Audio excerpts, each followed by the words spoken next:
There is something different in the air, in Tyneside, and it's not just the anticipation for the season opener, nor the natural anxiety that grips Newcastle United fans in the weeks leading up to the Premier League kickoff. There is a quiet energy, a subtle but constant pressure, present in every internal meeting, every closed-door training session, and every conversation behind the scenes at St. James Park. Eyes are sharp, phones never stop ringing, and fans' clamour for news grows louder by the day. What is clear is that Newcastle's board is far from inactive, quite the opposite. The behind-the-scenes moves suggest something big is being prepared, a strategy that doesn't rely solely on names, but on bold decisions, confidential talks, and above all, readiness for the unexpected. And since the transfer window never forgives hesitation, the Magpies are getting ahead of possible surprises the market might still bring. By the way, if you've made it this far, make sure to subscribe to the channel. It really helps our work and ensures you don't miss any detail about everything happening behind Newcastle's scenes. We're always on the lookout, bringing you the hottest and most exclusive information. Tension around Alexander Isak has increased in recent days. The 25-year-old Swedish striker is a target for Liverpool, and according to journalist Craig Hope from the Daily Mail, the Reds have already made an official offer of £110 million.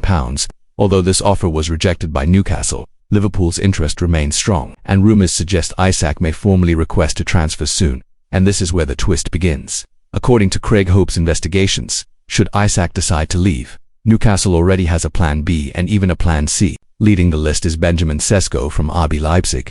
The Magpies have offered £70 million for the 22-year-old Slovenian forward, but face fierce competition from Manchester United. As the player initially favours the Red Devils, Newcastle is taking precautions. In this context of caution and ambition, a new figure emerges. Ollie Watkins, the Aston Villa striker, is one of Newcastle's main considerations should Sesko decline and Isak indeed depart. At 29, Watkins is at the peak of his career and enjoyed an impressive season at Villa Park, scoring crucial goals and catching the attention of several Premier League giants. If you're new here, leave a like and subscribe to the channel. That way you help us continue bringing in-depth analyses and stay ahead of the news before headlines break. Watkins, who currently earns an estimated £130,000 per week, wouldn't be an easy signing. Aston Villa has already told Manchester United they won't sell him for less than £60 million.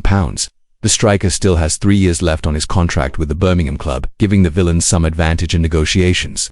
Still, Newcastle's board sees Watkins as a safe option with proven Premier League experience, which becomes even more relevant amid the possible loss of Isak. Newcastle's planning goes beyond famous names. The target list also includes Jorge Strand Larsen from Wolverhampton Wanderers and Yoane Wissa from Brentford. The latter is reportedly furious with the Bees for rejecting a £35 million offer from Newcastle. Brentford values Wissa at least £50 million, and this refusal has created tension between the striker and the club.